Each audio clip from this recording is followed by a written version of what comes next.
नमस्कार मंडळी. तर भाजी काय बनवायची सुचत नसेल तर ही भाजी नक्की बनवा. या ठिकाणी सोया चंक्स घेतलेत. गरम पाण्यामध्ये मीठ घालून ते आपल्याला एक 15 ते 20 मिनिटं गरम पाण्यामध्ये भिजत घालून ठेवायचे. त्यानंतर थोडंसं खोबरं भाजून घेतलंय, 2 कांदे, आलं, लसूण मस्त असं तेल टाकून भाजून घ्यायचे. त्यानंतर एक टमॅटो बारीक चिरून भाजून घ्यायचे आणि खोबरं बारीक करून घ्यायचं आधी आणि त्यानंतर टमॅटो आणि कांदा बारीक करून घ्यायचा आहे. मस्त भाजी होते, एकदा नक्की करून बघा. या ठिकाणी पूर्ण पाणी मी निथळून घेते. कढईमध्ये तेल घालायचं, 1-2 ते 3 मिनिटं मस्त असे आपल्याला सोयाबीन परतून घ्यायचेत.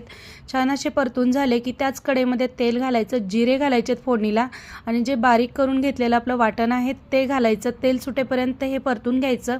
आता यामध्ये मी मसाले घालत आहेत आणि थोडीशी दुधावरची साय घालून घेते. मस्त क्रीमी भाजी होते जर साय घातली तर. आणि मस्त असे आता सोयाबीन घालून आपल्याला गरजेनुसार पाणी घालायचं, चवीनुसार मीठ घालायचं, कसुरी मेथी घालायची. मस्त अशी भाजी तयार.